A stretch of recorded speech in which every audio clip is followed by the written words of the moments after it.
কিভাবে বলবো যে তোমাদের আমার কালো অধ্যায় আবার আমার সামনে এসেছে? না না, কিছু বলবো না। আজ এত সুন্দর মোমেন্টটা আমার জন্য নষ্ট হয়ে যাক, আমি তা চাই না। কিচ্ছু হয়নি নিশিপু, একটু গরম লাগছে, সিঁড়ি বেয়ে দৌড়ে এসেছি তো তাই। কি যে করিস তুই? বস এখানটায়, খোলা চুলগুলো হাত খোপা করে নেই, গরমে ঘামে লেপ্টে আছে। অনিপু কোথায়? ওয়াশরুমে আছে ও। নিশির বিয়ে পড়িয়ে স্টেজে নেওয়া হয়েছে। এখন বর্ষাও বউকে খেতে দিয়েছে। অর্থীদের গ্রামের বাড়ি কুষ্টিয়া, আর কুষ্টিয়ার কিছু নিয়ম আছে। বিয়েতে বর খাওয়া শেষে কনেপক্ষ বরের হাত ধুয়ে দেয়। অর্থীও এসেছে স্টেজে। নিশিকে রায়ানের পাশে বসিয়ে দিয়েছে খাওয়ার জন্য। ওদের একটু দূরে অর্থী আর অনিমা বসে আছে। অহনীপ খেতে চায়নি। ওকে রায়ান এক প্রকার ইমোশনাল ব্ল্যাকমেল করে বসিয়েছে। বড় একটি গোল টেবিলে রায়ানের ডান পাশে অহনীপ, বা পাশে নিশি, আর নিশির পাশে সারা, বর্ণ, সিফাত। খাওয়া প্রায় শেষ হবার তখনই আরিশা এসে টেবিল থেকে সব পানির জগগুলো নিয়ে নিল। পানি নিলে কেন? দাও, হাত ধুবো। আরে বিআই সাহেব এত হাইপার হচ্ছেন কেন? আপনাদের জন্য তো স্পেশাল ব্যবস্থা করা হয়েছে। কিসের স্পেশাল ব্যবস্থা? নীলে আপু, অর্থিপুকে নিয়ে আসো তো। অর্থির কথা শুনতেই সামনে তাকালো অহনীপ। অর্থিকে দেখা মাত্রই ওর হার্টবিট মিস হয়ে গেল যেন। লাল শাড়ি ঢিল করে হাত খোপা করে রাখা চুলগুলো, হাতে লাল কাচের চুড়ি, গলায় ছোট্ট একটা নেকলেস, চোখে কাজল, ঠোঁটে হালকা লিপস্টিক, লাল পরীর মতো লাগছে। অহনীপের চোখ ফেরানো দায় হয়ে গেছে। এদিকে বর্ণ অহনীপকে এভাবে তাকিয়ে থাকতে দেখে মনে লাড্ডু ফুটছে। বর্ণ সিফাতের কাছে ফিসফিস করে বলল, বন্ধু ভাইয়ের মনে ঘন্টা বেজে গেছে। ভাইয়া, কিসের ঘন্টার কথা বলছিস তুই? সারা কথা কানে আসতেই অহনীপের ঘোর কাটল। দেখল নীলি অর্থির হাত ধরে টেনে আনছে। ওর দিক থেকে চোখ ফিরিয়ে নিজেকে স্বাভাবিক করল। আবে কিসের ঘন্টা? তুই ভুল শুনেছিস তো বিআইন সাহেবা। আরিশার দিকে তাকিয়ে, আপনাদের স্পেশাল সার্ভিস শুরু করুন। একটু হাতে কতক্ষণ এইভাবে থাকবো? স্পেশাল সার্ভিস আপনাদের জন্য? এটা কে বললো? তাহলে? স্পেশাল সার্ভিসটা ওয়ান অ্যান্ড অনলি দুলা ভাইয়ের জন্য। কিন্তু সার্ভিসটা কি? আমরা দুলা ভাইয়ের হাত ধুয়ে দেব। দাও তাহলে, আমাদের আটকে রেখেছো কেন? কারণ 20,000 টাকা দিন, তারপরে হাত ধুয়ে দেব। নীলির কথা শুনে বর্ণ সিফাত অবাক। রায়ান অসহায় ফেস করে বসে আছে। ও বুঝতে পারছে এদের নিয়ম পালন করতে করতেই আজকের রাত পার হয়ে যাবে। অলরেডি 7টা বাজে। বউ নিয়ে বাড়ি যাওয়া হবে না। ও অসহায় ফেস নিয়ে অহনীপের দিকে তাকালো। অহনীপ রায়ানের চোখ মুখ দেখেই নিজের ভ্রু কুঁচকে নিল। রায়ানের মনের দুঃখ বুঝেও চুপ রইল অহনীপ। দেখতে চায় ওরা কি করবে। আর সারা তো এসব খুব এনজয় করছে। এই, তোমরা গেটে টাকা নিলে, আবার এখন কেন? এখন কারণ দুলা ভাইকে হাত ধুয়ে দেওয়ার জন্যই আমাদের সালামি দিবে। না, এটা কখনোই হবে না। দুলা ভাই, আপনি ঠিক করেন, হাত ধুয়ে নেবেন নাকি এভাবেই বসে থাকবেন? রায়ান আবার অসহায় ফেস নিয়ে অহনীপের দিকে তাকালো, কিন্তু অহনীপ আগের মতোই চুপচাপ বসে রইল কিছুক্ষণ। তারপর বর্ণ আর সিফাতকে বলল, কে চাস তোরা? কোনো ভনিতা ছাড়া বর্ণ বলল, ভাই, স্পেশাল সার্ভিস শুধু রায়হান ভাই কেন পাবে? ওর জন্য তো আমরাও একটু হাতে বসে আছি, তাহলে আমাদেরকেও হাত ধুয়ে দিতে হবে। অহনীপ এবার আরিশার দিকে তাকালো। হয়তো আরিশা অহনীপের দৃষ্টির মানে বুঝল। তাই নীলি মুখ খোলার আগেই আরিশা ওর কানে কানে বলল, নীলে আপু, অহনীপ ভাইয়া অনেক ডেঞ্জারাস, ভীষণ রাগী। সারা আমাকে বলেছে তুমি প্লিজ কিছু বলো না, আর বর্ণ ভাইয়েরা যা বলছে মেনে নাও। আরিশার কথা শুনে নীলি অহনীপের দিকে তাকালো। চোখের চাহনি খুবই ভয়ানক, অ্যাটিটিউড সমর্পণ। তাই ও আর কিছু না বলে মেনে নিল। অর্থী অহনীপের দিকে তাকাতেই দুজনের চোখাচোখি হয়ে গেল। সাথে সাথে অর্থী ওর চোখ নামিয়ে নিল আর ভাবল অহনীপ কি ওকেই দেখছিল? সব শেষে সিদ্ধান্ত হলো নীলি অর্থি আরিশা প্রথমে রায়ানের হাত ধুয়ে দিবে, তারপর নীলি বর্ণকে, আরিশা সিফাতকে, আর অর্থি অহনীপকে হাত ধুয়ে দিবে। কিন্তু সমস্যা, অর্থিকে নিয়ে ও কিছুতেই অহনীপের হাত ধুয়ে দেবে না। এদিকে বর্ণ সিফাত মনে মনে রাগ হচ্ছে। ওরা দুজনেই বুদ্ধি করে অর্থিকে দিয়ে অহনীপের হাত ধোয়ানোর প্ল্যান করেছে, আর মেয়ে কিনা বলছে হাত ধুয়ে দিবে না। অহনীপ ওদের কাহিনী শুরু দৃষ্টিতে পরখ করছে, বিশেষ করে অর্থির ভয়ার্ত মুখটাকে। ও ভেতরে ভেতরে বেশ এনজয় করছে অর্থিকে জ্বালিয়ে। কিন্তু যখন বুঝতে পারলো এ মেয়ে সত্যি ওর হাত ধুয়ে দেবে না, তখন গলা খাড়কে দিয়ে বলল, যা করার তাড়াতাড়ি কর, আমার কাজ আছে, বেরোতে হবে আমাকে। অর্থি অহনীপের কথা শুনে তাকালো ওর দিকে, আর ভাবলো হাত ধুয়ে দিলে লোকটা চলে যাবে, আর থাকবে না। তাহলে তো তাড়াতাড়ি ধুয়ে দিতে হবে। ও এবার আস্তে আস্তে অহনীপের দিকে এগিয়ে আসলো। অর্থিকে যেতে দেখে নীলি আরিশাও এগিয়ে গেল বর্ণ সিফাতের কাছে। বিআইন সাহেবা ভালো করে ধুয়ে দিবেন কিন্তু, না হলে স্যালারি কাটা যাবে। স্যালারি? 20,000 টাকা, টাকার সাথে পাখা, যেটার জন্য কমর বেঁধে ঝগড়া করলে। নীলির আগে চোখ পাকিয়ে বলল, মিস্টার উগান্ডার ফ্যাক্টরি, ওটাকে স্যালারি বলে না, সালামি বলে। বলেই বর্ণের হাতে চিমটি কাটলো, আর বর্ণ আহ বলে উঠল। কি হলো তোর? ইঁদুর কামড় দিয়েছে। কিভাবে? এভাবে। বলে আরিশাও সিফাতের হাত জোরে চিমটি কাটলো, আর সিফাত ও বলে চিৎকার দিল।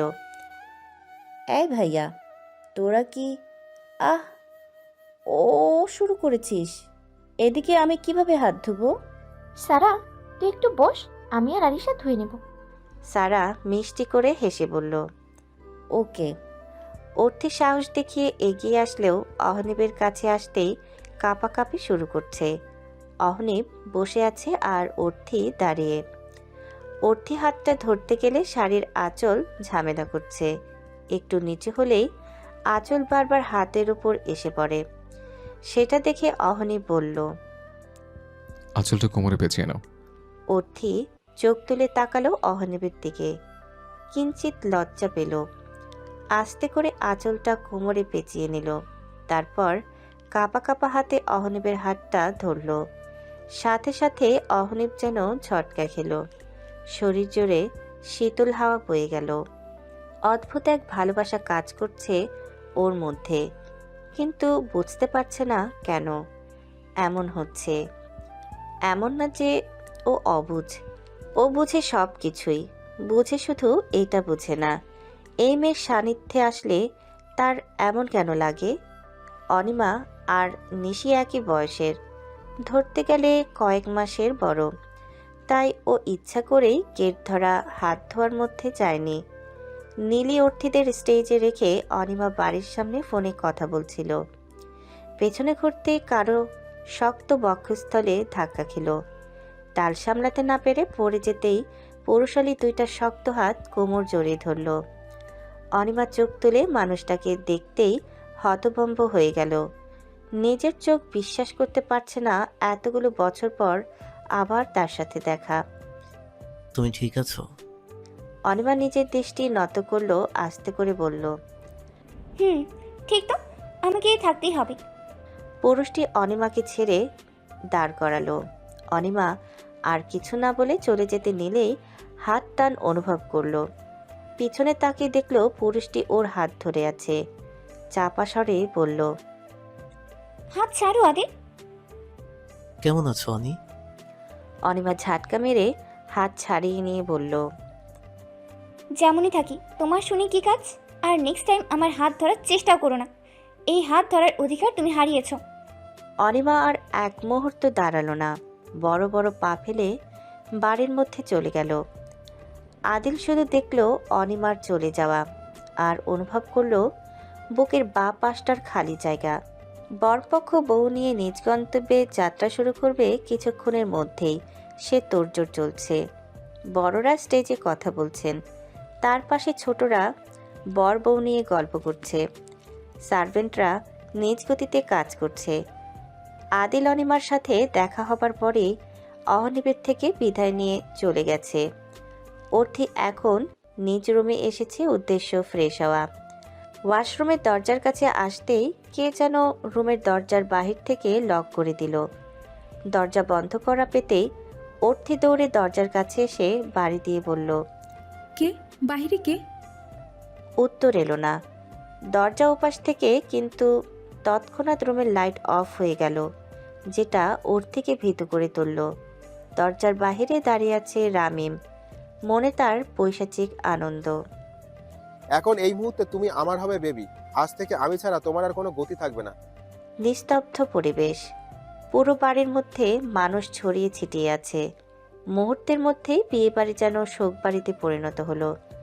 চাপা কান্নার আওয়াজ ভেসে আসছে, আর সেই সাথে রয়েছে মানুষের গুঞ্জন। ড্রয়িং রুমে আতিফ আহসান, আজিব আহসান নির্বিকারভাবে বসে আছে। ওনাদের মুখোমুখি বসেছে ফয়সাল খান, অহনিবের বাবা, ও রায়ান।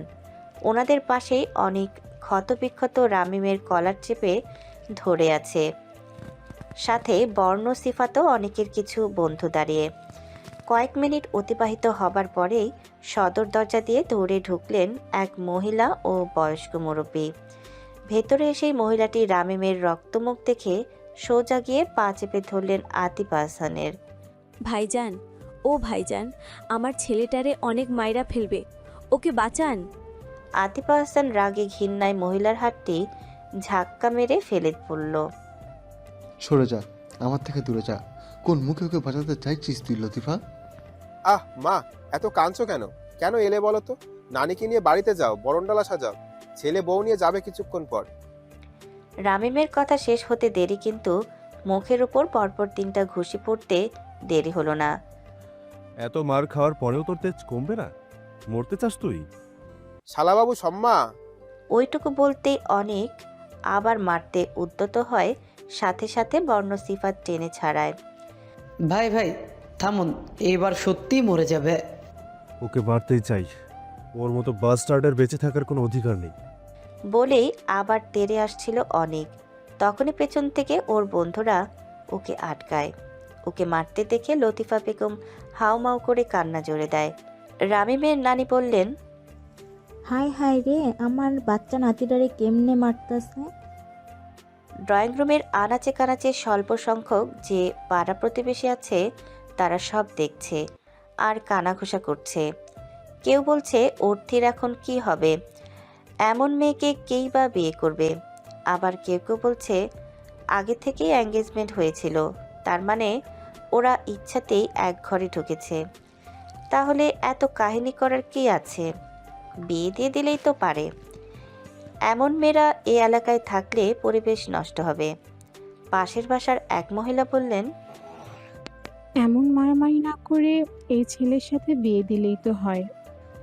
রামিমকে উদ্দেশ্য করে আর এক মহিলা বলল, হ্যাঁ তাই তো, আর শুনেছি এই ছেলের সাথে নাকি ওর আংটি বদল হয়েছিল, তাহলে বিয়ে দিতে সমস্যা কি? তখনই রামিমের নানি ফোরন কেটে বলল, সেই তো আমার একই কথা। আমার ওই মাইয়া তো অবুঝ না যে রমিম জোর জবস্তি কইরা ওর ইজ্জত লইব। যাই হোক, ওরে নাতির বউ বানাতে আমাকে আপত্তি নাই। রামিমের নানির কথা শুনে বর্ণর একটু খটকা লাগলো। মুরব্বিটা মিনিট 10 হবে এসেছে, সম্পূর্ণ কাহিনীটা ভালো করে জানে না, তাহলে নির্দ্বিধায় কিভাবে বলছে জোর জবস্তি করে নাই। ও সন্দেহ চোখেই প্রশ্ন ছুড়ে দিল, নানিজি, একটু আগে সেই গোপনহারির খবর আপনি কিভাবে জানলেন? আমরা তো এই বাড়িতে থেকেও কিচ্ছু জানলাম না। বর্ণের প্রশ্ন শুনে থতমত খেলেন রামিমের নানি। তখন এলাকার মুরব্বী পপি বেগম বলল, ঠিক কইছেন আপা। রামিমের নানিকে উদ্দেশ্য করে, আমরা যখন সন্দেহ চোখে দরজাখান খুললাম তখন দেখি অর্থী বেশে হুইয়া রইছে রামিনের নিচে। অলদগে যদি জোর জবরদস্তি করতো তাইলে কি অমন চুপ কইরা হইয়া থাকতো? আজিম হাসান চিৎকার করে বললেন, চুপ করুন, আর একটা কথাও বলবেন না। আমাদের বাড়ির মেয়েরা কখনো এমন করবে না, আর অর্থে তো ভুলেও না। তাই তো অমন একখান দৃশ্য দেখতে হইল আমাগো। শফিকা বেগম মুখ বাঁকিয়ে বলল, আতিফ বাবা, কইতেছি কি, এই ঘটনা পুরো এলাকা ছাড়াই যাওয়ার আগে রামিমের লগে অর্থির বিয়া দিয়া দাও, নাহলে ওর লগে তোমাকে মান সম্মান যাইব। আতিফা হাসান এবার আজিমা হাসানের হাত চেপে টুকরে কেঁদে উঠলেন। সাথে সাথে ফয়সাল খান এগিয়ে এসে আতিফা হাসানের পিঠে হাত রেখে সান্ত্বনা জানান দেন।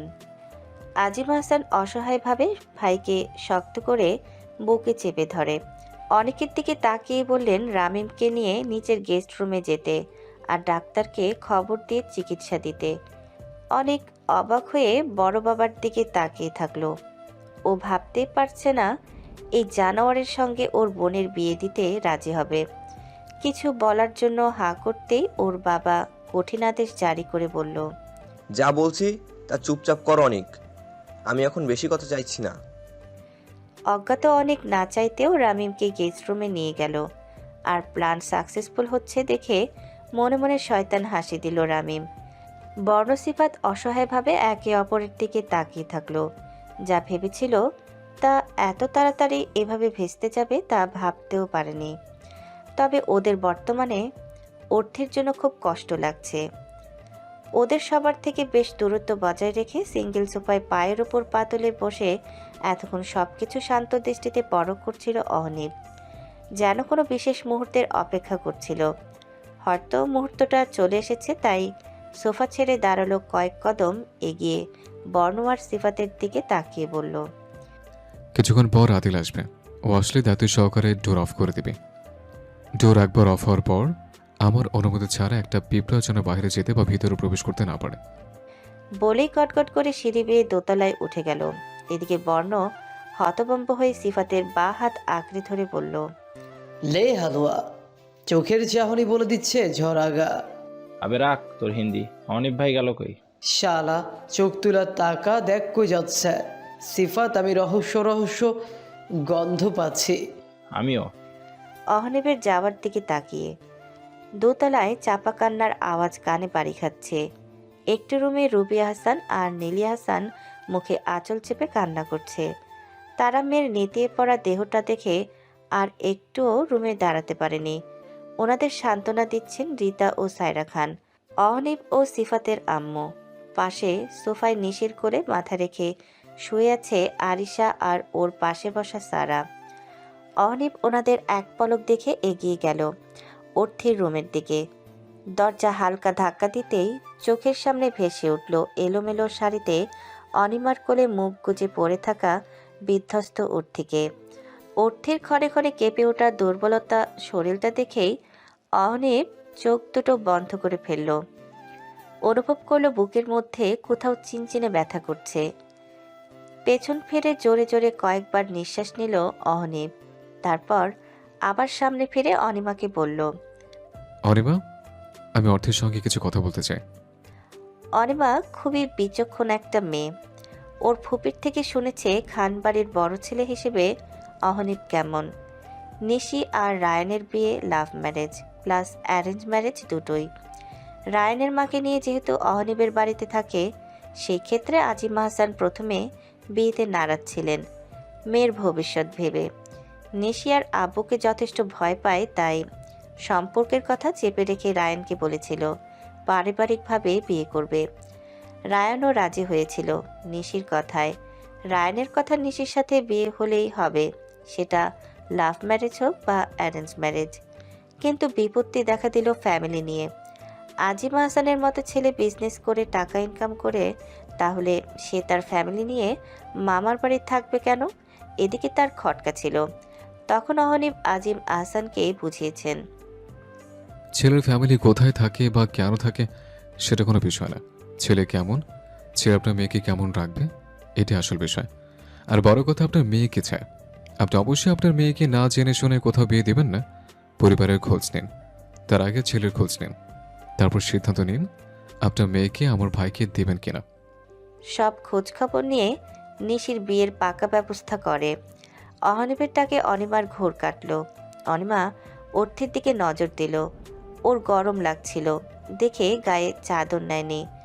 অহনীপ দাঁড়িয়ে আছে ভাবতেই তাড়াতাড়ি পাশ থেকে একটা চাদর নিয়ে অর্থিকে মরিয়ে দিল। তারপর একবার অর্থির পায়ের কাছে বসা আতিফা বেগম আর নীলের দিকে তাকালো। ইশারায় বলল বের হতে। নীরবতা বজায় রেখে দুজন বেরিয়ে গেল। অনিমা আস্তে করে কোল থেকে অর্থির মাথাটা নামিয়ে বালিশে রেখে যাওয়ার আগে মোলায়েম কণ্ঠে বলল, বোনের শরীরটা খুব দুর্বল, একটু খেয়াল রাখবেন ভাইয়া। অহনীপ চোখের ইশারায় আশ্বাস দিল। অনিমা দরজা চাপিয়ে চলে গেল। অর্থিকা, স্নেহপূর্ণ ডাকে অর্থি হালকা চমকে উঠল, কিন্তু প্রতিক্রিয়া দিল না। অহনীপ অর্থির সাড়া না পেয়ে বলল, তুমি তো বুঝতে পারছো বাইরে এখন কেমন পরিস্থিতি। তোমাকে সবাই ভুল বুঝছে। তোমার কি উচিত না সবার ভুল ধারণা ভেঙে দেওয়া? অর্থির উত্তর না পেয়ে অহনীপ একটা দীর্ঘশ্বাস ফেলে বলল, আমি জানি তুমি আমার কথা শুনছো। একটু থেমে আবার বলল, তোমার বাবা রামিমের সাথে তোমার বিয়ে ঠিক করেছে, তাও সেটা আজকে তোমার রামিমের সাথে বিয়ে।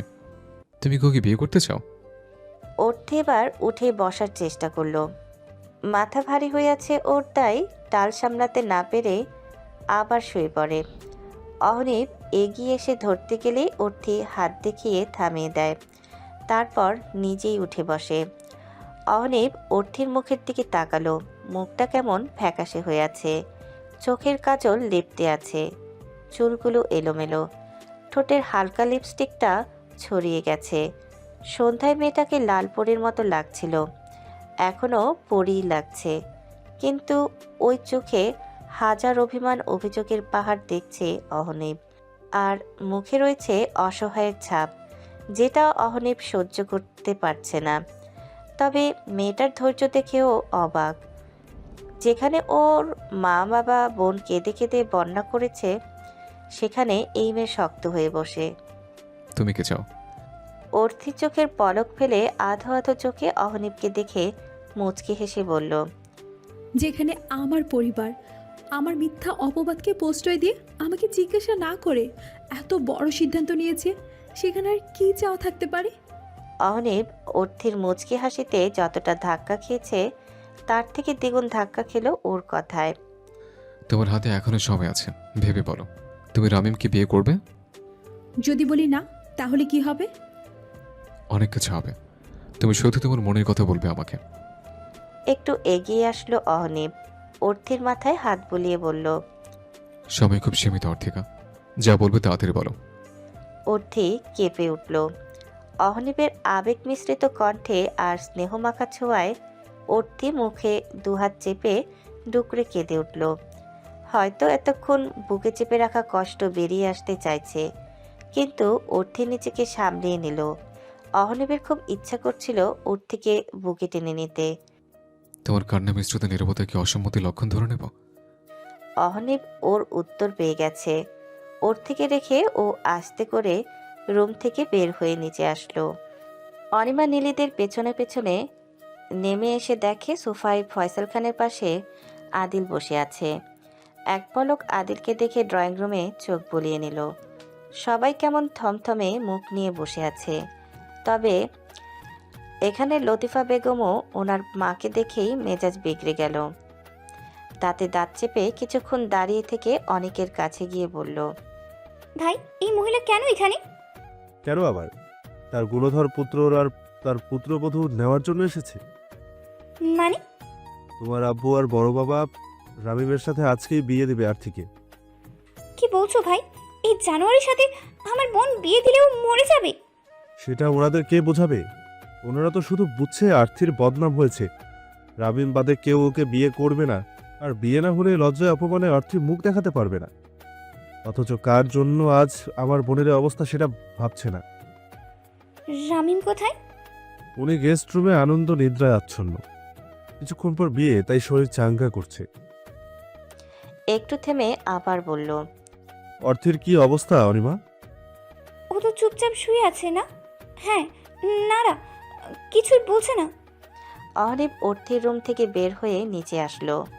অনিমাকে ডেকে বলল আতিফা বেগম আর নিশিকে অর্থির কাছে থাকতে, আর বাকি সবাইকে নিচে আসতে এখনই।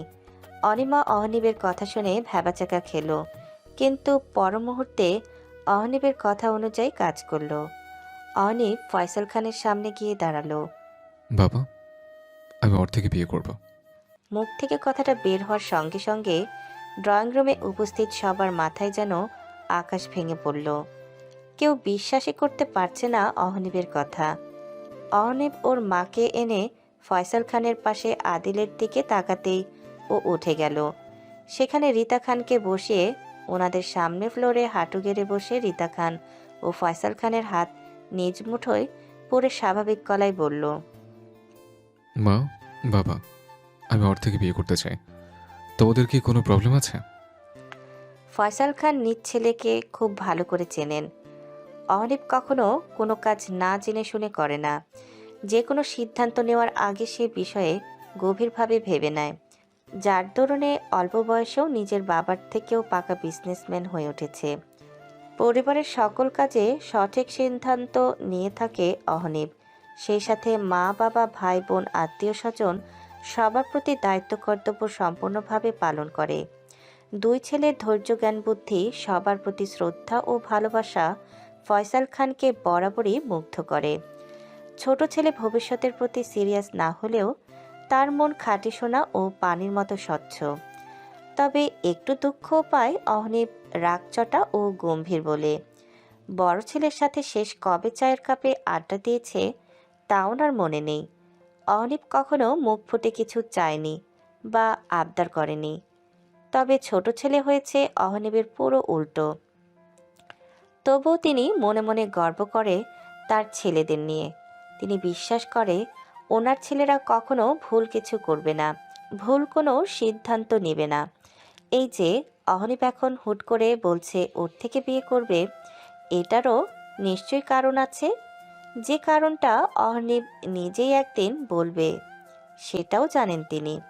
রিতা খানের কলিজার টুকরা অহনিব ও বর্ণ, দুই ছেলেকে ভীষণ ভালোবাসে উনি। অহনিবকে কত বলেছে বিয়ের জন্য, কত মেয়ে দেখিয়েছে, তবু ছেলে বিয়ে করতে নারাজ ছিল। বিয়ের কথা শুনতে শুনতে এক সময় তো রাগ করে বলেই দিল আর কখনো বিয়ের কথা বললে দেশ ছেড়ে চলে যাবে। সেই থেকে রিতা খান ভয়ে আর কখনো বিয়ের কথা বলেনি। আর এখন তার ছেলে নিজেই বলছে বিয়ে করবে। এর থেকে আর বেশি আনন্দ কি হতে পারে? মেয়ে যেমনই হোক, অহনিব যখন সিদ্ধান্ত নিয়েছে তার মানে সব বুঝেই এই পথে পা বাড়িয়েছে। রিতা খান খুশিতে প্রফুল্ল হয়ে অহনিবের গালে হাত রেখে বলল, বাবাই, তুই সত্যি বলছিস? তুই বিয়ে করবি? হ্যাঁ মা, তোমাদের কোনো সমস্যা নেই তো? না না, একদম সমস্যা নেই। আমার বাবাই বিয়ে করে আমার জন্য একটা মেয়ে আনবে, এর থেকে বেশি খুশি আর কি হতে পারে? বলে রিতা খান চোখের পানি ছেড়ে দিল। অহনিব মায়ের চোখের পানি মুছিয়ে দিয়ে বাবার দিকে তাকালো। ফয়সাল খান ছেলের মাথায় হাত বুলিয়ে মিষ্টি হাসি দিল। তারপর আতিফা আহসানের দিকে চেয়ে বলল, তো বিআই মশাই, সম্পর্কটা আরো মজবুত করার জন্য আপনার মেয়েটাকে কি আমায় দেওয়া যায়? আতিফা আহসান বিস্ময় চোখে অহনিব আর ফয়সাল খানের দিকে তাকালো। কিন্তু এটা কিভাবে হয় ভাই? কেন হবে না ভাই?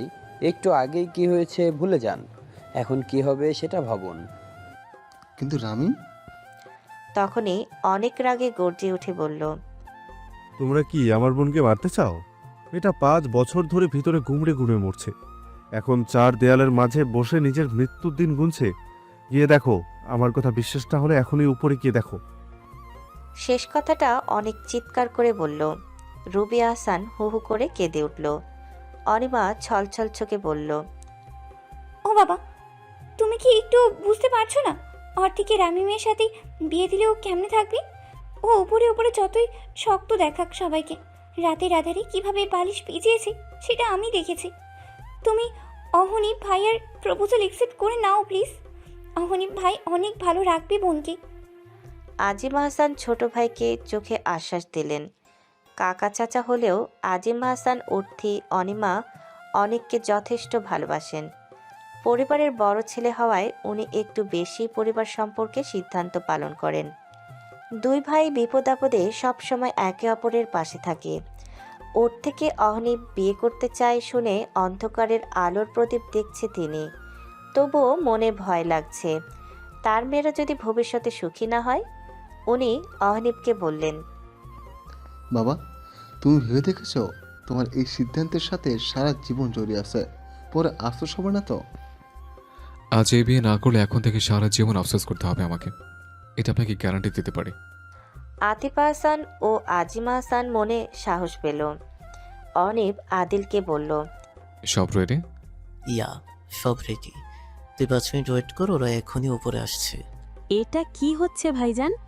আমার ছেলেকে ঠকিয়ে অন্য ছেলের সঙ্গে অর্থের বিয়ে দিচ্ছেন এখন? লতিফা বেগম বাজখাই গলায় চিৎকার করে বলল। আজিমা হাসান চোখ মুখ কুচকে উত্তর দিল, আহ লতিফা, আস্তে কথা বল। তোর ছেলেকে কেন ঠকাতে যাব? তোর ছেলে যে অন্যায় করেছে সেটার জন্য ওকে পুলিশে দেওয়া উচিত। লতিফা বেগম দমে গেল। বুঝতে পেরেছে পানি অন্য জায়গায় গড়িয়ে গেছে, তাই বর্তমান কথা না বলাই শ্রেয়। সবাই যখন কথা বলায় ব্যস্ত, তখন রামিমের নানি সবার পেছন দিয়ে আস্তে আস্তে রামিমের গেস্ট রুমের দিকে পা বাড়ালো। আর অমনি বর্ণ সিফাত গিয়ে ধরল ওনাকে। নানি জি, কোথায় যাচ্ছেন? মুরব্বি থতমত খেয়ে গেল, যেন চুরি করতে গিয়ে ধরা পড়েছে। ওনার মুখ দেখে সিফাত বলল, আরে বর্ণ, তোর নানিজির গলা শুকিয়ে গেছে, একটু পানি এনে দে। গলা ভিজিয়ে তারপর তোর প্রশ্নের উত্তর দিবে। ঠিক বলেছিস ব্রো, তো নানি জি কি খাবেন বলেন? বলেই বর্ণ রামিমের নানিকে ধরে নিয়ে সোফায় বসিয়ে ওরা দুজন দুপাশে বসলো, যাতে মুরব্বি রামিমের ঘর পর্যন্ত যেতে না পারে। ওরা বিয়ের আগে কোনো ঝামেলা চাইছে না। বর্ণ তো মনে মনে খুশিতে ফেটে পড়ছে। অহনি বিয়ে করলে ওর রাস্তা ক্লিয়ার হবে ভেবেই, কিন্তু বিয়ে না হওয়া পর্যন্ত আপাতত খুশিটা বুকে চেপে রাখলো। অনিমা অর্থির রুমে যাচ্ছে, ওর পেছন পেছন আসছে একজন হুজুর ও একজন লোক। অনিমা দরজা খুলে ভেতরে ঢুকলো, দেখলো অর্থি বসে আছে, চেহারার অবস্থা আগের মতোই। অনিমা নিশিকে নিচে পাঠিয়ে দিল। লোক দুজনকে ভেতরে এসে বসতে বলল অনিমা। অর্থির চোখ তুলে সামনে মানুষদের দেখে তার আর বুঝতে বাকি রইল না এখন কি হতে চলেছে। মাথা নিচু করে শাড়ির আঁচলটা মাথায় তুলে মুচকি হাসি দিয়ে নিজের মনকে ধিক্কার জানালো। অহনীপের কথায় একটু আশা জেগেছিল মনে। ও ভেবেছিল হয়তো রামিমের সাথে বিয়েটা হবে না, কিন্তু না, ও ভুল ভেবেছে। দুদিনের দেখা মানুষটাকে ঠিক করে চেনেও না। ও তাকে কিভাবে ভরসা করতে পারলো যেখানে নিজের পরিবারকে ভরসা করতে পারেনি। অনিমা এই পরিস্থিতিতেও অর্থের স্বাভাবিক আচরণে অবাক হয়নি, বরং কষ্ট পাচ্ছে তার বোনটা আজ তাকেও ভরসা করছে না, আস্থা রাখতে পারছে না। তাই তো অনিমাকে জড়িয়ে ধরে একটুও কান্না করেনি।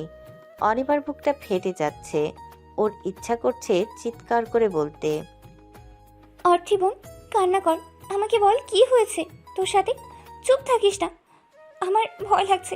বাইরে সবাই যা বলছে তা কি সত্যি হয়েছে? আমি বিশ্বাস করতে চাইছি না, ওই জঘন্য সত্য, ভাবতেই পারছি না। প্লিজ বল আমাকে সত্যিটা। কিন্তু না, মুখ দিয়ে কোনো কথা বের হলো না অনিমার। পরক্ষণে অহনীবের কথা মনে পড়তেই বোনের সুখের কথা ভাবে মনটা হালকা লাগলো। বোন, তোর বিয়ে কার সাথে হচ্ছে জানিস? অর্থি অনিমার দিকে না তাকিয়েই বলল, যার সাথে যাওয়ার কথা ছিল। না, তার সাথে না, তোর বিয়ে অহনীপ ভাইয়ের সাথেই হচ্ছে। অর্থিও আতিফা বেগম চমকিত দৃষ্টিতে তাকালো অনিমার দিকে। অনিমা মিষ্টি হেসে বলল, যা শুনেছিস একদম ঠিক শুনেছিস, তোর বিয়ে অহনীপ ভাইয়ের সাথেই হচ্ছে। এটা কিভাবে সম্ভব? ওনার সাথে আমার বিয়ে কিভাবে? উনি তো আমাকে ভালোভাবে চেনে নিয়ে না, হঠাৎ এভাবে এত বড় একটা সিদ্ধান্ত কিভাবে নিলেন? অর্থির ভাবনার মাঝে হুজুর বলে উঠল, মা, তোমরা বললে আমরা কাজ শুরু করতে পারি। অনিমা অর্থের দিকে তাকিয়ে বলল, বোন, রামিমের হাত থেকে বাঁচার জন্য এটাই এখন একমাত্র উপায়। প্লিজ যা হচ্ছে মেনে নে, এখন কোনো কথা বলিস না। আর আতিফা বেগমকে বলল, ফুপ্পি, তুমিও নিচে যাও, খানবাড়ির কেউ আজকে রওনা হবে না, ওনাদের থাকার ব্যবস্থা করতে হবে। তারপর হুজুরের দিকে তাকিয়ে বলল, আপনারা শুরু করতে পারেন। তখনই দরজার বাহিরে রুবিয়া হাসান আর নীলা হাসান এসে দাঁড়ায়। রুবি হাসানের সাহস হলো না ভেতরে গিয়ে মেয়েকে জড়িয়ে ধরতে। ভেতরে ভেতরে কোনো এক অপরাধ বোধে দরজার বাহিরে দাঁড়িয়ে অশ্রু বিসর্জন দিতে লাগলো। বিয়ে সম্পূর্ণ হয়েছে, ধর্মীয় ও রেজিস্ট্রি দুটোই কমপ্লিট হয়েছে। এখন রাত 1:44। অহনিবের আদেশ অনুযায়ী বাড়ি থেকে একটা পিঁপড়াও বাইরে পা রাখতে পারেনি। পাড়া প্রতিবেশী এত রাত অবধি এখানে থাকতে বেশ ঝামেলা শুরু করেছিল। তাদের থমকে ধামকিয়ে বর্ণ সিফাত রেখেছে, কিন্তু এবার যেন আর পারা গেল না। ড্রয়িং জুড়ে গুনগুন কথা যেন নিস্তব্ধ রাতে ঢোলের বাড়ির মতো কানে লাগছে। কিছু কিছু আত্মীয় স্বজন আর স্বল্প সংখ্যক পাড়া প্রতিবেশী কেউ নিন্দা করছে তো কেউ বাহবা দিচ্ছে। Shut up. গম্ভীর জোরালো কণ্ঠ শুনে উপস্থিত সবাই কেঁপে উঠল। মুহূর্তেই থেমে গেল গুনগুন কথা, নিন্দা পরনিন্দা। অহনিব সোফা ছেড়ে উঠে দাঁড়ালো, সবার দিকে নজর বুলিয়ে বলল, আফরোজ অহনিফ খানের ওয়াইফকে নিয়ে যে পরনিন্দাগুলো করেছেন তার জন্য আপনাদের এক একটার কি হাল হবে একবার ভেবে দেখেছেন? গুন্ডামিগিরি করতে আইসো? কলঙ্কিত চরিত্রহীন মাইয়ারে বিয়া কইরা বড় গলায় কথা কইতাছ? অহনিব আগুন দৃষ্টিতে তাকালো পপি বেগমের দিকে। ওনার দিকে এক পা এগিয়ে গিয়ে বলল, অর্থিকা কলঙ্কিত চরিত্রহীন কেনা সেটার উত্তর অর্থিকা নিজেই দেবে। আর বড় গলা, চোরের নানি যদি বড় গলায় কথা বলতে পারে তাহলে জিনিসের মালকিন কেন বড় গলায় কথা বলতে পারবে না? পপি বেগম অহনিবের দৃষ্টি দেখে যতটা ভয় না পেয়েছে তার থেকে 3 গুণ শক্ট খেয়েছে কথা শুনে। অহনিব আবার বলল, তবে আমি শুধু বড় গলায় কথা বলবো না, চোর এবং চোরের শাখা প্রশাখাকে মাটি থেকে টেনে বের করে উপরে ফেলবো। এবার যেন উপস্থিতি অনেকেরই গলায় কাটা বাঁধার মতো অবস্থা। জিও ভাই জিও। বর্ণ নিজের অনুভূতি চাপিয়ে রাখতে না পেরে জোরে শীষ বাজিয়ে উঠল। সিফাত সাথে বর্ণের মুখ চেপে ধরে বলে, এ হারামি করস কি, মরবি নাকি? বর্ণ বুঝতে পারলো ভুল জায়গায় ভুল জিনিসের এন্ট্রি দিয়েছে, তাই করুণ দৃষ্টিতে অহনিবের দিকে তাকালো। অহনিব ওদের পাত্তা না দিয়ে সিঁড়ি বেয়ে উপরে উঠতে লাগলো আর বলে গেল, আমি না আসা পর্যন্ত নিচে একটা শব্দ যেন না হয়। অহনিবকে অর্থি রুমে আসতে দেখে অর্থিকে একা রেখে সবাই চলে গেল। অহনিব ভেতরে ঢুকে এবার দরজা লক করে দিল। অর্থি শুয়েছিল দরজার উল্টো দিকে মুখ করে। শব্দ পেতেই পাশ ফিরে তাকিয়ে দেখলো অহনিব দাঁড়িয়ে, সাথে সাথে তাড়াতাড়ি করে উঠে বসলো আর মাথায় ঘোমটা দিল। অহনিব তাকিয়ে দেখলো তার সদ্য বিবাহিত স্ত্রীকে। আগের মতোই এলোমেলো চুল, অগোছালো সাজ, লাল শাড়িতে আঁচল দিয়ে ঘোমটা দিয়েছে, তাও কত পবিত্র লাগছে। মুখ থেকে অসহায় ছাপটা এখনো সরেনি। অর্থি ভালোভাবে তাকাতে পারছে না। তীব্র মাথা ব্যথায় চোখ সহ ব্যথা করছে এখন। তবুও অর্থি চোখ টেনে বলল, আপনি আমাকে কেন বিয়ে করলেন? কেন, তুমি খুশি হওনি? রামিমের সাথে বিয়ে হলে ভালো হতো। অর্থি ভাঙা ভাঙা গলায় বলল, না, ভালো হতো না, কিন্তু আমার মতো চরিত্রহীন কলঙ্কিত মেয়ের রামিমের সাথে বিয়ে হওয়া উচিত ছিল। অহনিব নীরব দৃষ্টিতে পরখ করলো অভিমানী অর্থিকে। আধো আধো খোলা চোখ দুটো চিকচিক করছে। মনে তীব্র বাসনা জাগলো অর্থিকে একটু বুকে টেনে নিয়ে অভিমানীর কষ্ট ঘুচাতে। যদিও পারবে কিনা তা অহনিবের জানা নেই, কিন্তু চেষ্টা করতে দোষ কোথায়। অহনিব অর্থির কাছে এগিয়ে গেল, আকুল আবেদনের কণ্ঠে বলল, অর্থিকা, তুমি একটা জড়িয়ে ধরতে দিবে? আকুল আবেদন কানে আসতেই সারা অঙ্গে শীতল হাওয়া ঢেউ খেলে গেল অর্থির, কিন্তু উত্তর দিল না। অর্থির ভাবনাগুলো বেসামাল হয়ে গেল। সেই সাথে নিজেকে শক্ত রাখাও যেন মুশকিল হয়ে পড়ল। অর্থির চোখের কোণে চিকচিক করা পানি যে কোনো সময় মুক্ত দানার মতো ছড়তে পারে। খুব করে চেষ্টা করছে যেন অহনিবের সামনে নিজের দুর্বলতা প্রকাশ করতে না হয়, কিন্তু ভাগ্য অর্থির সহায় হলো না। অহনিব একদম খাটের কাছে ঘেঁষে দাঁড়িয়ে অর্থির মাথায় হাত রাখতেই ঝড়ের বেগে ওকে জড়িয়ে ধরল। বিদ্যুতের ন্যায় ঝটকা খেল অহনিব। অদ্ভুত অনুভূতিতে কাতর হয়ে আসছে ওর শরীর।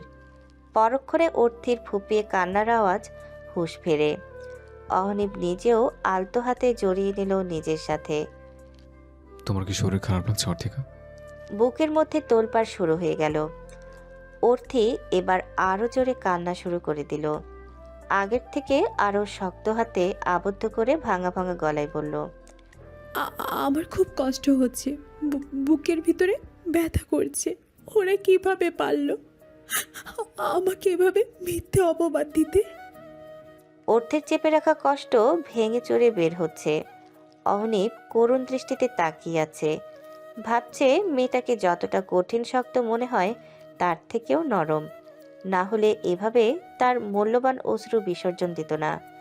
কিন্তু তার থেকেও বেশি অবাক হচ্ছে এভাবে আপন মানুষ খুব কাছের মানুষের মতো আঁকড়ে ধরে নিজের কষ্ট শেয়ার করছে বলে। অহনীপের মনে ভালো লাগায় ছেয়ে গেল। অর্থে যেন এমন একটা আশ্রয়স্থল খুঁজছিল এতক্ষণ, যেথায় মাথা গুজে নিশ্চিন্তে কাঁদতে পারে। অর্থি কান্না করছে খুব। অহনীপও চাইছে যদি কান্না করে মনটা হালকা হয় তাহলে তাই হোক। কান্না করতে করতে একসময় নীরব হয়ে গেল অর্থি, কিন্তু ওর শরীর কাঁপছে সেটা বেশ বুঝতে পারছে অহনীপ। ওর থেকে ডান হাতে জড়িয়ে বাঁ হাত দিয়ে খাটের সাইডে টেবিলে থেকে পানি ভর্তি গ্লাসটি তুলে নিল। তারপর আস্তে করে ওর থেকে নিজের থেকে ছাড়িয়ে পানিটা খাইয়ে দিল। অর্থি চোখ বন্ধ করে পানি খাচ্ছে। কান্নার ফলে চোখের পাতা আর মুখ ফুলে লাল হয়ে গেছে। সাজানো গোছানো মুখটা আগের থেকে অনেক বেশি ঘেটে গেছে, তবুও মুখের আদল থেকে এক চিমটি পরিমাণ মায়া কমেনি। উল্টো আরও মায়াপরি মনে হবে যে কারো কাছে। পানি খাইয়ে আবার পূর্বের ন্যায় নিজের সঙ্গে মিশিয়ে নিল। মাথায় আদরে হাত বুলিয়ে দিল অতি যত্ন সহকারে। কিছুক্ষণ অতিবাহিত হওয়ার পরে অহনীপ নীরবতা ভেঙে বলল, অর্থিকা, না তুমি চরিত্রহীন আর না কলঙ্কিত। তুমি এতটাই পবিত্র যে কলঙ্কিত শব্দটি যদি কখনো তোমার ধারে কাছেও ঘেঁষে তাহলে তোমার ছায়াতে সেই শব্দটা পবিত্র হয়ে উঠবে। অর্থি নিশ্চুপ হয়ে পড়ে আছে অহনীপের বক্ষের উপর। অহনীপ আবার বলল, আর যদি কেউ স্বেচ্ছায় সজ্ঞান অসৎ উদ্দেশ্য নিয়ে তোমায় ছোঁয়ার চেষ্টা করে তাহলে সে আগুন পুড়ে ভস্ম হয়ে যাবে। তৎক্ষণাৎ অর্থি অহনীপের বুক থেকে মাথা উঠিয়ে ওকে ধাক্কা দিয়ে চিৎকার করে বলল, তাহলে ওরা এখনো সুস্থ আছে কিভাবে? ওরা এখনো মাথা উঁচু করে দাঁড়িয়ে আছে কিভাবে? কেন এখনো উঁচু গলায় আমাকে মিথ্যা অপবাদ দিচ্ছে? অহনীপ এহেন কাণ্ডে থ হয়ে গেল। তবে অর্থির ধাক্কায় এক বিন্দু নড়েনি নিজের জায়গা থেকে, কারণ সে জোর বর্তমান অর্থির গায়ে নেই। অহনীপ অর্থিকে আবার কাছে টেনে নিল, শান্ত কণ্ঠে বলল, কারণ ওরা তোমাকে ছোঁয়ার দুঃসাহস করেনি, ওরা ষড়যন্ত্র করেছিল শুধু নিজের কার্য সাধন করার জন্য। অর্থি অবাক হলো। মানে? অহনীপ অর্থির উত্তর না দিয়ে উল্টো প্রশ্ন ছড়ে দিল। তখন কি হচ্ছিল তোমার সাথে? অর্থি চুপ করে রইল। অর্থিকা, আমি বলবো না তুমি ওদের কাছে বা আমার কাছে তোমার সতীত্ব প্রমাণ দাও, কিন্তু এটা বলবো জীবনের যে কোনো সমস্যার সম্মুখীন হও না কেন সবসময় সেটা নিজে থেকে সমাধান করার চেষ্টা করবে। তোমার অথবা তোমার ফ্যামিলি থেকে কখনো কি আঙুল তুললে সে আঙুলটা ঘুরিয়ে সেই ব্যক্তির দিকেই তাক করবে। আমি তোমাকে হেল্প করতে পারবো না, আমি তোমাকে হেল্প করতে পারবো না, বিপদ থেকে রক্ষা করতে পারবো না, এমনটা ভেবো না। আমি সবসময় সব পরিস্থিতিতে তোমার পাশে থাকবো, কিন্তু আমি চাই তোমার দিকে তোলা আঙুলের বিপরীতে আগে তুমি তোমার আঙুল তুলবে। নিজের সাথে কখনো অন্যায় হতে দিবে না, বাকিটা আমি দেখে নেব। তুমি এক পে এগিয়ে সোজানো করবে আর আমি 10 পে এগিয়ে নিয়ে সমাপ্ত করব। তোমার পাশে সবসময় আমাকে পাবে। অর্থির বর্তমান অনুভূতি কাউকে বোঝাবার নয়।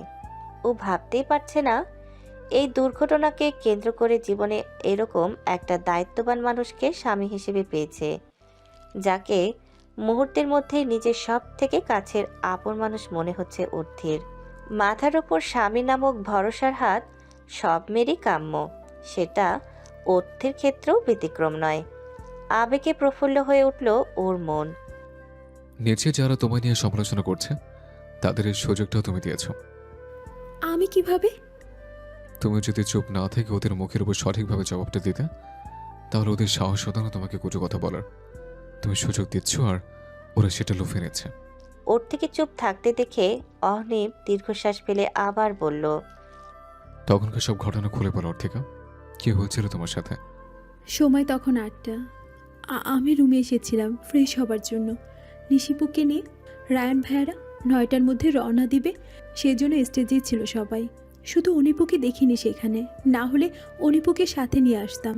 বাকি বড় ছোট সবাই মিলে ব্যস্ত হয়ে পড়েছিল নিশিপুকে নিয়ে, তাই আমি একাই এসেছিলাম। ভেবেছিলাম মিনিট 10-এর মধ্যে শাড়ি চেঞ্জ করে আবার স্টেজে যাব।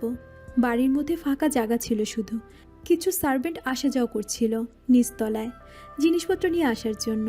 যখন আমি ওয়াশরুমের দিকে যাই তখন আচমকা দরজা বন্ধ হয়ে যায়, আর আমিও প্রচণ্ড ঘাবড়ে যাই। তাড়াতাড়ি দরজার কাছে কয়েকটা বাড়ি দিয়ে জিজ্ঞাসা করলাম বাহিরে কে, কোনো উত্তর আসলো না। কিন্তু তখনই রুমের লাইট অফ হয়ে যায়, আর এতে আমি আরও বেশি ভয় পাই। আমার দম বন্ধ হয়ে আসছিল, মনে হচ্ছিল আর বের হতে পারবো না এখান থেকে। হাত পা অনবরত কাঁপছিল। বারবার দরজায় ধাক্কা দিয়ে ডাকছিলাম কেউ আছে কি না, কোনো সাড়া পাচ্ছিলাম না। অন্ধকারে হাতড়ে হাতড়ে সুইচ বোর্ডের কাছে গেলাম, অফ অন করলাম, কিন্তু লাইট জ্বলল না। আমার গলা ধরে আসছিল, আর কথা বলতে পারছিলাম না। কান্না করছিলাম, চিৎকার করেছিলাম, কেউ আমার কথা শুনেনি। যখন দরজার কাছে এসে ফ্লোরে নিচের দেহটা ছেড়ে দিলাম, তখন দেখলাম দরজার নিচে ফাঁক দিয়ে আলো আসছে। হয়তো করিডোরের আলো ওটা। সরু আলোটার দিকে তাকিয়ে আবারও জোরে জোরে চিৎকার করছিলাম, কিন্তু আমার গলা দিয়ে কোনো আওয়াজ বের হচ্ছিল না। মনে হচ্ছিল কেউ আমার গলায় পাড়া দিয়ে ধরে রেখেছে। নিঃশ্বাস আটকে এসেছিল। শরীর থেকে টেনে টুনে শাড়িটা খুলে ফেলে জোরে জোরে নিঃশ্বাস নেওয়ার চেষ্টা করছিলাম। ধরেই নিয়েছিলাম আজকে আমার মৃত্যু নিশ্চিত। চোখ বন্ধ করে কাছের মানুষদের সাথে কাটানো সুন্দর মুহূর্ত মনে করার চেষ্টা করছিলাম। এতে তাতেও ব্যর্থ হয়েছিলাম। তখনই হঠাৎ খট করে শব্দ হলো, হালকা পায়ে শব্দ পেলাম। করিডোরের আলো তীর্যকভাবে আমার চোখে পড়ল। আমি হালকাভাবে চোখ খুলে দেখার চেষ্টা করলাম কে এসেছে রুমে। ঝাপসা দৃষ্টিতে দেখলাম আমার উপর ঝুঁকে আছে কোনো এক ছায়া মানব। জিজ্ঞাসা করলাম কে, কোনো উত্তর এলো না। তবে সাথে সাথে পুরো রুম আলোকিত হয়ে গেল, আর আমি চোখ কুঁচকে বন্ধ করে নিলাম। শুনতে পেলাম দরজার সামনে থেকে কিছু মহিলা চিৎকার করে সবাইকে ডাকছে, আর আমাকে চরিত্রহীন উপাধি দিচ্ছে। আমি না পারছিলাম চোখ খুলে তাকাতে, আর না পারছিলাম তাদেরকে কিছু বলতে। সেই চিৎকার কর্কশ কণ্ঠে ভিড়ে অনিপুর উদ্বিগ্ন কণ্ঠ শুনতে পেলাম। আমাকে জাপটে ধরে ভাই, কখনো বাবা, কখনো মা ডাকছে। তারপর তারপর তারপর নেই আমার মনে। অনিপ হতভম্ব হয়ে গেছে। এই মুহূর্তে ও কথা বলতে ভুলে গেছে। মেয়েটা কতটা কষ্ট পেয়েছে ভাবতেই বক্ষে রক্তক্ষরণ হচ্ছে। অহনীপ ঘামছে প্রচুর পরিমাণে। অর্থি তখনও অহনীপের বুকে মুখ গুজে ফুপিয়ে ফুপিয়ে কাঁদছে। মাথাটা খুব ভারী লাগছে। ওর মনে হচ্ছে যে কোনো সময় ফেটে যাবে। অহনীপ নিজেকে সামলিয়ে বলল, অর্থিকা, তোমার ক্লাস্ট্রোফোবিয়া আছে? কি হলো, কথা বলো। অর্থির উত্তর না পেয়ে অহনীপ একটু বিরক্ত বোধ করল। দুহাতে নিজের থেকে ছাড়িয়ে তাকাতেই অহনীপ ঘাবড়ে গেল। ভয়ে উদ্বিগ্ন হয়ে অর্থির দুগালে হালকা চাপড় দিয়ে অনবরত বলল, অর্থিকা কি হলো? চোখ খোলো, চোখ খুলে দেখো, তাকাও আমার দিকে। অর্থিকা। অহনীপ অস্থির হয়ে টেবিলের কাছ থেকে গ্লাস নিয়ে দেখল পানি নেই। থাকবে কিভাবে? ওটা তো নিজেই ওর থেকে খাইয়ে দিয়েছিল। ওর থেকে আস্তে করে শুয়ে দিয়ে ওয়াশরুম থেকে মগ ভর্তি পানি এনে অর্থির মুখে হালকা করে ঝাপটা দিল। পানির ঝাপটা পেয়ে অর্থির চোখ কুঁচকে নিল, সাথে আহ বলে মৃদু আর্তনাদ করে উঠল। অর্থিকা তাকাও, কোথায় কষ্ট লাগছে আমাকে বলো। অর্থি চোখ বন্ধ করে অস্পষ্ট স্বরে বলল, ভাইয়া, আমার মাথায় খুব যন্ত্রণা হচ্ছে, অনিপুকে ডাকো না প্লিজ। অহনীপ বুঝতে পারল অর্থি ওকে অনেক ভাবছে। তখনই দরজায় কড়া নাড়া শব্দ পাই। আসলে এতক্ষণ অহনীপ অর্থির সব কথাই নিচের সবাই শুনছিল। অহনীপ প্ল্যান করে আদিলকে ফোন করে অর্থির সাথে কথা বলছিল, আর আদিল ফোন স্পিকারে দিয়ে সবাইকে শোনাচ্ছিল। অর্থির কিছু হয়েছে বুঝতেই সবাই ছুটে আসে দোতলায়। দরজা খুলতেই অনিমা দৌড়ে এসে বোনের মাথার কাছে বসে কান্না করে মাথায় হাত বুলিয়ে দিতে থাকে। অহনীপ অনেককে বলে, ওদের ফ্যামিলি ডাক্তারকে কল করে খবর দিতে, আর অনিমাকে বলে ওর থেকে চেঞ্জ করিয়ে দিতে। অহনীপদের আর আহসান বাড়ির ঘনিষ্ঠ আত্মীয় স্বজন বাদে পাড়া প্রতিবেশী এখন এই বাড়িতেই আছে। সবার নাজেহাল অবস্থা, পুরো এক রাত ঘুম ছাড়া জেগে আছে। কেউ কেউ শেষ রাতের দিকে নানান কিছু অজুহাত দেখিয়ে চলে যেতে চেয়েছিল। কেউ বলে, আমার মেয়ে বেড়াতে এসেছে ছোট নাতনি নিয়ে, আমাকে না পেয়ে হয়তো কান্না করছে। অহনীপ গম্ভীর কণ্ঠে বলেছিল, আপনার নাতনি সহ মেয়েকে এখানে চলে আসতে বলুন, তবে এখানে থাকতে হবে। তখন বর্ণ ঠ্যাস মেরে বলে, কাকি মেয়ের জামাইকেও আসতে বলবেন, নইলে পরে আবার বলবেন মেয়ের জামাই কাছে। এটা নীলি শুনে বলে, কারো পৌষ মাস, কারো সর্বনাশ। বর্ণ নীলির কানে ফিসফিস করে বলল, বিআইন সাহেবা সর্বনাশটা করলো কে? আমার শ্বশুরের ছেলে করেনি, তবে করবে। বলেই মুখ ভেঙচি কেটে চলে গেল। আর বর্ণ শকড হয়ে তাকিয়ে রইল।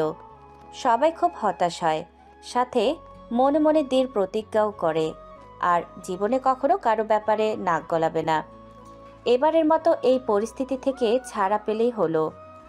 অবশেষে ফয়সাল খানের কথায় সবাইকে অহনীপ ছাড়তে রাজি হয়, তবে পপি বেগম ও শরীফা বেগম সহ আরও দু একজনকে রেখে বাকিদের চলে যেতে বলে। ছাড়া পেয়ে প্রাণে হাত নিয়ে সবাই ছুটে পালায়, আর জীবনেও তারা আহসান বাড়ির মুখোমুখি হবে না। রামিমকে কড়া ঘুমের ওষুধ দেওয়ার ফলে সে এখনও পড়ে পড়ে ঘুমাচ্ছে। এদিকে রামিমের মা এবং নানি মাথায় হাত দিয়ে বসে আছে। এটাই ভাবছে তাদের করা সব প্ল্যান, সব চেষ্টা কষ্ট পানিতে গেল, আর তার ছেলে কিনা পড়ে পড়ে ঘুমায়। সকাল 9টা, ড্রয়িং রুমে সবাই উপস্থিত, রামিম বাদে। অর্থে এক কোণে বসে, ওর দুপাশে অনিমা আর নীলি। কালো রঙের সুতি থ্রিপিস, মাথায় ঘোমটা দেওয়া। মাথা ব্যথা এখনো পুরোপুরি কমেনি, তাকিয়ে থাকতে সমস্যা হচ্ছে, তাই অনিমার কাঁধে মাথা রেখে বসে আছে। সবার মনে অহনীপকে নিয়ে ঘোর সন্দেহ, কারণ ওর কথায় সবাই একটু একটু বুঝতে পেরেছে। অর্থের সাথে হওয়া ঘটনা সম্পর্কে আগে থেকে অবগত ছিল, কিন্তু সাহসের অভাবে কেউ সরাসরি জিজ্ঞেস করতে পারেনি। ফয়সাল খানও সবাইকে বলে দিয়েছে এ বিষয়ে ওকে কিছু জিজ্ঞেস না করতে, সময় হলে ও একাই বলবে। সবাই টুকটাক কথা বলছিল, তখন ঢুলতে ঢুলতে রামিম উপস্থিত হয়। রামিম সবাইকে ওর দিকে তাকিয়ে থাকতে দেখে ভড়কে যায়। তারপর যখন মনে পড়ে ওর তো বিয়ে হওয়ার কথা আজ, তখন চারিদিকে নজর বুলিয়ে ওর দিকে দেখতে পেয়ে উচ্ছ্বসিত হয়ে বলে, অত্তি বেবি, তুমি বিয়ের জন্য একদম রেডি হয়ে বসে আছো দেখছি, কিন্তু শাড়ি পরলে না কেন? রামিমের কথায় সবার মুখে বিরক্তি স্পষ্ট, শুধু অহনীপের হাবভাব বোঝা দেয়। রামিম এক পা এগিয়ে অর্থির দিকে যায়। বেবি আসো, চলো তাড়াতাড়ি বিয়ে করে আজ রাতেই বাসর করব। তুমি শাড়িটা চেঞ্জ না করলেও পারতে। তখন বর্ণ এসে রামিমের কাঁধে হাত রেখে রসাত্মক কণ্ঠে বলে, আরে ব্রো, কুল কুল। ঘুমে বিভোর হয়ে রাত আর দিনের তফাৎ ভুলে গিয়েছো দেখছি। হুর, পরীকে বউ করে পেলে তো নিজেকে ভুলে যাবো বুড়ো। বর্ণ বাঁকা হেসে বলল, হুরপুরিকে তো পাবে না, তবে তুমি শুধু নিজেকে কেন পুরো পৃথিবীকে ভুলে যাবে এটার গ্যারান্টি দিতে পারি আমি। কি বলতে চাও? বলতে চাই এটাই যে অথির বিয়ে হয়ে গিয়েছে আমার ভাইয়ের সাথে। মমানে? অথিকা মেজাবিন আফরোজ অনিক খানের স্ত্রী। এই শালা এমন করে ভাব নিচ্ছিস যেন বিয়েটা তোর হয়েছে, আর বউটাও তোর। হারামি, সিরিয়াস টাইমে কমেডি নিয়ে আসিস না। যা বাবা, কমেডি করস তুই আর নাম দেস আমার। এদিকে বর্ণর কথা শুনে রামিমের ঘুম পুরোপুরি ছুটে গিয়েছে। হন্তদন্ত হয়ে আতিকা হাসানের সামনে গিয়ে দাঁড়ায়। আঙ্কেল, আমার তো আজ অর্থের সাথে বিয়ে। কাজী কই? কাজী ডাকেন, আমি এখনই বিয়ে করব। আতিফা হাসান রেগে বললেন, বেয়াদব লম্পট ছেলে, তুই ভাবলি কি করে তোর সাথে আমার মেয়েকে বিয়ে দেবো? রামিম পুরো শকড। আপনি না বললেন তখন, আর তাছাড়া আমার আর অর্থের ঘনি। Shut up. অনেকের চিৎকারে থেমে যায় রামিম। তোর মতো জানোয়ারের মুখ থেকে আমার পবিত্র বোনের নাম উচ্চারণ হলে ওই মুখ আমি ভেঙে ফেলবো। রামিম কিছু বলতে যাবে, তখন লতিফা বেগম এসে ওর হাত খামচে ধরে ইশারা করে চুপ থাকতে। অনেক অহনীপের দিকে তাকিয়ে বলে, ভাই, আপনি এখন চুপ করে থাকবেন? এই জানোয়ারটাকে কিছু করুন, না হলে একে আমি সত্যি সত্যি খুন করে ফেলবো। অহনীপ উঠে দাঁড়ায়, রামিমের দিকে তাকিয়ে বলে। এখন তুমি জীবিত আছো, তোমার এই জানটার জন্য কি তোমার মায়া হয় না? রামিম রেগে বলে। তুই কে হে, আমাদের মাঝে কথা বলছিস? অহনীপ বাঁকা হাসে, উত্তর দেয় না। রামিম ওর থেকে বলে, বেবি চলে আসো তো, আমরা পরে বিয়ে করে নিব, এমনিতেও আমাদের সব হয়ে গেছে। এখন চলো, এখানে আর থাকবো না। অর্থির গা ঘিন ঘিন করে ওঠে। বাড়ি ভর্তি বড়দের সামনে এমন কথা শোনাও পাপ। রামিম এগিয়ে যায় অর্থির দিকে। তখন অহনীপ বলে, এই বাস্টার্ড, স্টপ। আর এক পা বাড়ালে পা দুটো সারা জীবনের জন্য অকেজ হয়ে যাবে। কুকুরে পেতে যেমন ঘি হজম হয় না, তোর তেমন ভালো ব্যবহার হজম হয় না। রামিম রেগে ফুঁসে ওঠে, কিন্তু থামে না, যেতেই থাকে। তখন অহনীপের পাশে থাকা একটা চেয়ারে সজোরে লাথি মারে, আর সেটা গিয়ে রামিমের পায়ে লাগে। সাথে সাথে রামিম ফ্লোরে ছিটকে পড়ে যায়। অহনীপ এগিয়ে ওর সামনে দাঁড়িয়ে কিছুটা ঝুঁকে বলে, নর্দমার কিট ধরতে আমি আগ্রহী নই। অহনিফ খান একবার ক্ষমা করে, একবার সংকেত দেয়, তারপর নো ক্ষমা, নো সংকেত, ডিরেক্ট ফিনিশ। রামিম নাম শুনে বুঝতে পারে ওর সাথে অর্থির বিয়ে হয়েছে, তাই নিজের ব্যথা ভুলে অহনীপকে বলে, আরে বস, এত ভাব আর এত অ্যাটিটিউড, তবুও কিনা বিয়ে করলে এমন একটা মেয়েকে যে কিনা চরিত্রহীন, কলঙ্কিত, তাও আবার আমার জন্য। হা হা হা। অহনীপ সোজা হয়ে দাঁড়িয়ে চুলে হাত বুলিয়ে পকেটে দুহাত রেখে বলল, তোর কি মনে হয় যে অহনিফ খান অফিসের প্রত্যেকটা স্টাফের বায়োডাটা ঠোঁটের আগায় রাখে? সে অহনিফ খানের লাইফের মোস্ট ইম্পর্টেন্ট পার্সনের খোঁজ না নিয়ে সরাসরি বিয়ে করবে? খুব বোকা তুই। এগুলো বলে নিজেকে সান্ত্বনা দেওয়া বন্ধ করে আমার আর অর্থের মাঝখান থেকে সরে যা, না হলে খুব খারাপ হবে। হ্যাঁ, রিয়েলি? আচ্ছা, আমাকে একটা কথা বলতো।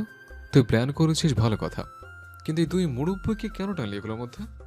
শশীফা বেগম পপি বেগমকে উদ্দেশ্য করে বলে। কথা শোনা মাত্রই শশীফা বেগম পপি বেগম ভয়ে আসর হয়ে গেল। প্ল্যান মানে কিসের প্ল্যান? সেটা তো তুই বলবি। আরে ভাই, চোর কি কখনো স্বীকার করে আমি চুরি করেছি? তার থেকে আদিল ভাইকে বলি পুলিশ নিয়ে আসছে, ওদেরকে নিয়ে যাক, অনেক হয়েছে, আর ভালো লাগে না। পুলিশের কথা শুনতে শশীফা বেগম আর পপি বেগম হাউমাউ করে কান্না শুরু করে দেয়। বাপ জানগো, এটা কি কথা? পুলিশ আনছো কেন? আপনাদের স্পেশাল ট্রিট দিতে। দুজন দৌড়ে গিয়ে অহনীপের পা জড়িয়ে ধরে কান্না করতে থাকে। ওনারা বুঝে গেছেন সবকিছু সবাই জেনে গেছে, পা ধরা ছাড়া আর কোনো উপায় নেই। অহনীপ বিরক্ত হয় পা ধরায়, বর্ণকে রেগে বলে ওনাদের সরাতে। বর্ণ ওনাদের কাছে গিয়ে বলে, ও খালা, ও সরি, আমার মাম্মির বোন, অবশ্যই আপনাদের মতো হবে না। ও মুরব্বী মহিলা, আমার হিটলার ভাইয়ের পা ছাড়েন, না হলে কিন্তু রাগের চোটে সারা জীবন আপনাদের জেল খাটাবে পা ধরার জন্য। সাথে সাথে পা ছেড়ে দেয়। বর্ণের কথায় নীলি আরিশা তবদা খেয়ে যায়। ওদের ভাবনা একটাই, অল টাইম বর্ণ চিলমোড়ে কিভাবে থাকে। এদিকে রামিমের অবস্থা যায় যায়, দীর্ঘক্ষণ ঘুমানোর ফলে ওর মাথা এখনও ভালোভাবে কাজ করছে না। অন্যদিকে হাঁটুতে ভালো মতো বাড়ি খেয়ে ব্যথা করছে, আবার এখন কয়টা বাজে সেটা ওর জানা নেই।